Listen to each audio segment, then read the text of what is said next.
La primera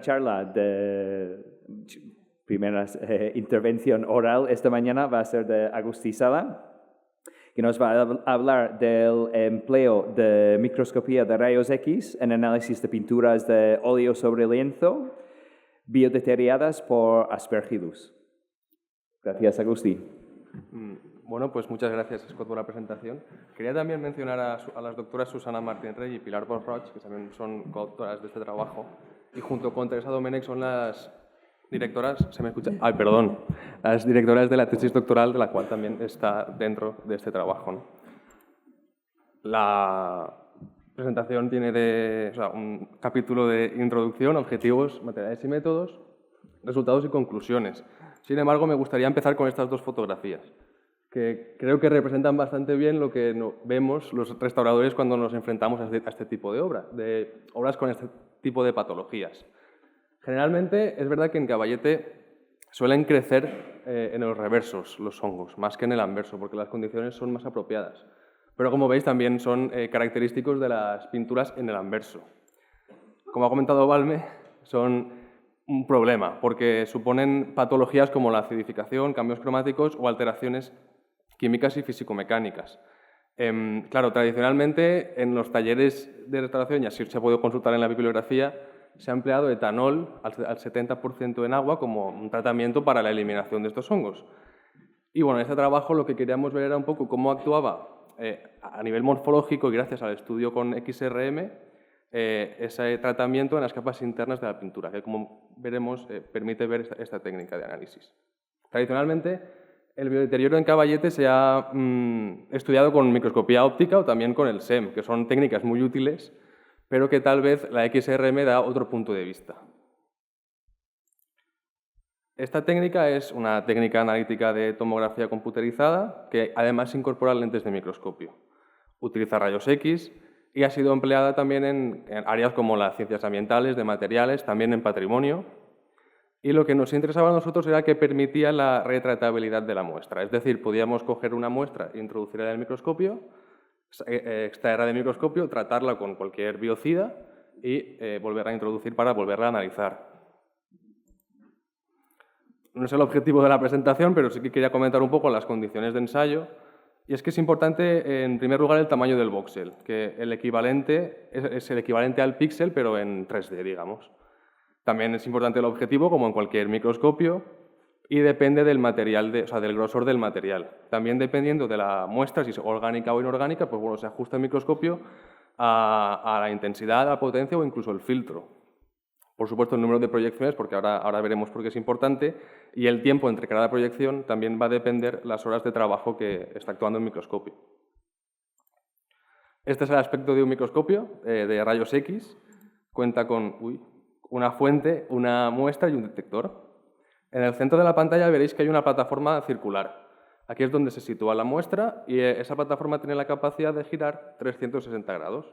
De manera que mientras que la fuente de microscopio emite rayos X, la muestra va girando y conseguimos un barrido completo de la muestra, que llega al detector, que está en la derecha, perdón, y a través de softwares informáticos, en concreto utilizamos el ORS Dragonfly, se pueden analizar las imágenes en 2D a modo de estratigrafías o el objeto en 3D. En nuestro caso nos vamos a centrar en el imagen en 2D porque es realmente la que más información nos da.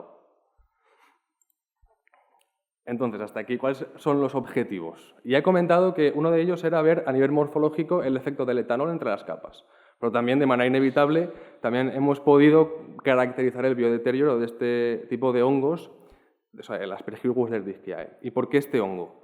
Este hongo ya en MIT-FM lo aislamos de una obra real de Caballete y también en ensayos previos a través de microscopía óptica y de SEM, así como en in vitro, vimos que tenía altas capacidades biodeteriorantes.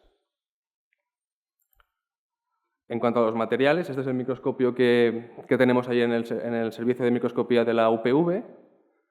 Y vemos el XRM6 X-Radia 620 Versa. También, aquí ha bailado, perdón.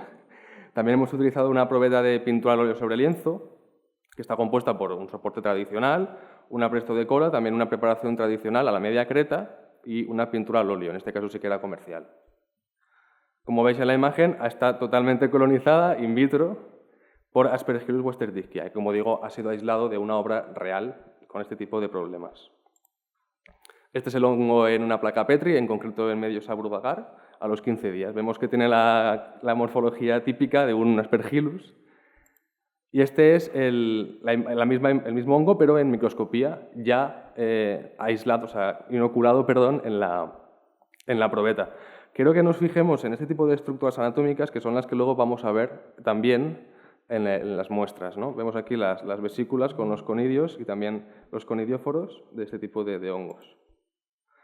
En cuanto a los métodos, pues en primer lugar se extrae una muestra significativa de la probeta, ¿no? En este caso era una muestra de 7 milímetros cuadrados, se recubre con parafilm, como veis en la pantalla, para poderlo adherir al portamuestras, que es una barra de grafito.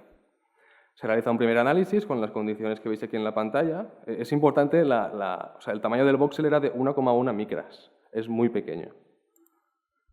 Luego se extrae, como digo, del microscopio, se trata con etanol, en este caso al 70% en agua, y claro, este tipo de limpiezas están muy condicionadas, como sabéis, por la fragilidad que tiene una pintura que ha sido sometida a humedades altas y encima a una contaminación biológica. Tras la limpieza se realiza el segundo recubrimiento y el segundo análisis, que es el de post-tratamiento. Entonces, ¿qué es lo que vimos en las imágenes, en estos slices que obtenemos a través del microscopio? En primer lugar, es lo que llama la atención, es una gran desadhesión entre capas. Esto en realidad no es tanto producto de la contaminación biológica, sino por la humedad a la que ha sido sometida la probeta, ¿no? De hecho, vemos aquí esta especie de olas que son producto de la hinchazón del hilo, que es esta parte de aquí abajo, que se hincha y produce esta desadhesión. Sin embargo, también veíamos este tipo de estructuras que son las que hemos visto en el microscopio óptico anteriormente. Es decir, aquí está la vesícula del cuerpo fructífero, el conidióforo y aquí el micelio aéreo. El micelio aéreo es el conjunto de hifas que crece sobre la superficie de la muestra. Además, otro de los objetivos que queríamos ver era esa relación que entablaba el hongo con el sustrato. Gracias al estudio, como aquí se puede ver, de la penetración de las hifas del micelio vegetativo. Es decir, como ha dicho antes Balme, el hongo es capaz de destruir el material porque lo fractura. Y aquí se ve muy bien cómo se genera aquí esta red de grietas, que claro, las medimos eran entre 2 y 40 micras. ¿Qué es lo que realmente vimos también en el posttratamiento? Que esto ya se veía en realidad en la microscopía, o sea, a simple vista y microscopía óptica, que no se elimina del todo el material, porque, como digo, estamos condicionados por el tratamiento la fragilidad de la pintura y el tratamiento mecánico no nos permite realizar una limpieza exhaustiva. Entonces, claro, vimos que seguían habiendo estos cuerpos fructíferos, esta presencia también del micelio aéreo y lo que más nos interesaba era comprobar que efectivamente también había micelio vegetativo por debajo de los estratos. Entonces, esto es anecdótico, pero bueno, se retiró en torno a un 40% de la colonia, no mucho. Entonces, ya para finalizar, como conclusiones, vemos que la microscopía de XRM es una técnica complementaria a la microscopía óptica y al SEM, que, como digo, son muy, muy importantes y aportan mucha información. Por supuesto, también a los análisis in vitro. Y de este estudio, gracias a que hemos podido ver que quedan restos del micelio vegetativo por debajo del estrato, y además también hemos consultado y hemos podido ver que en la bibliografía que el etanol no es esporicida, claro, podemos decir que a lo mejor este tipo de tratamientos no son lo eficaces que desearíamos, ¿no? Y habría que buscar pues, tratamientos alternativos, como también ha comentado antes Balme. Entonces, claro, al haber una pintura biodeteriorada que está frágil estructuralmente, que no permite una limpieza exhaustiva y que, por tanto, quedan restos fúngicos, al haber otra vez, que pueda darse el caso, condiciones ideales de humedad y temperatura, vuelve a aparecer esta colonización, volviendo otra vez a cerrar el círculo, como veis en pantalla, en una pintura biodeteriorada. Ya para finalizar, dar las gracias al proyecto Antimicotic, gracias al cual se ha podido realizar este trabajo y también al contrato predoctoral FPI de la UPV, del cual soy beneficiario. Así que muchas gracias por vuestra atención.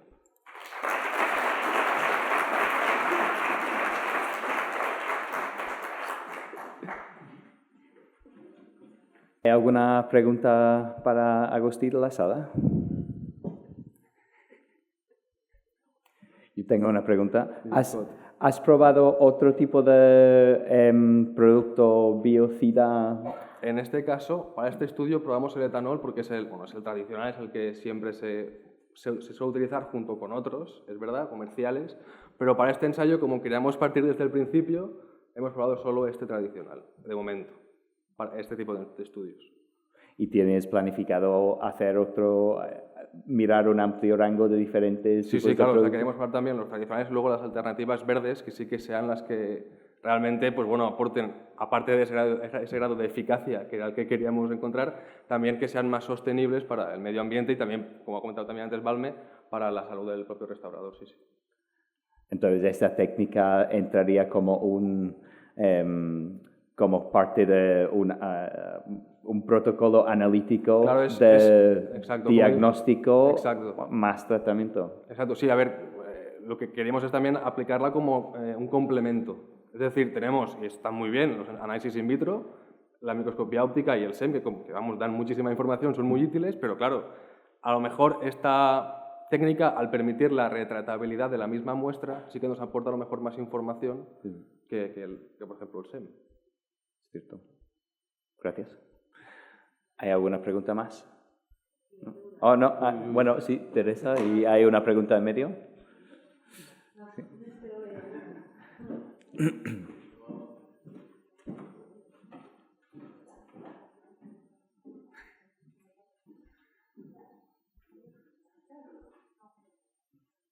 Está encendido.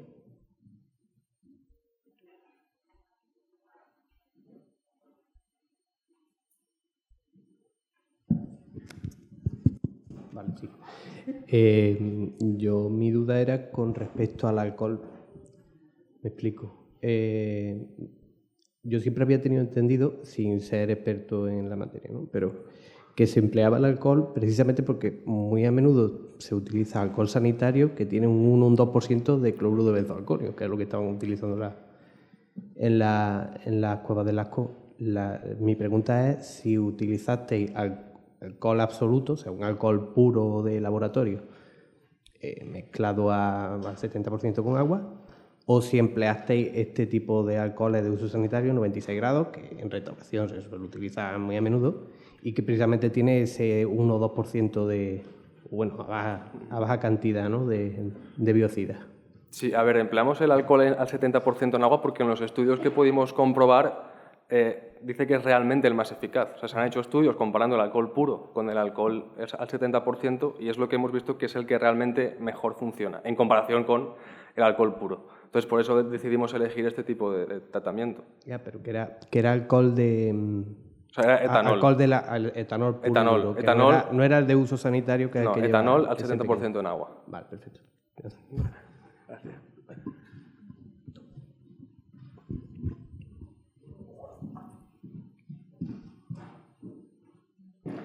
Pues, si no hay más preguntas, damos las gracias a Agustí otra vez. Gracias.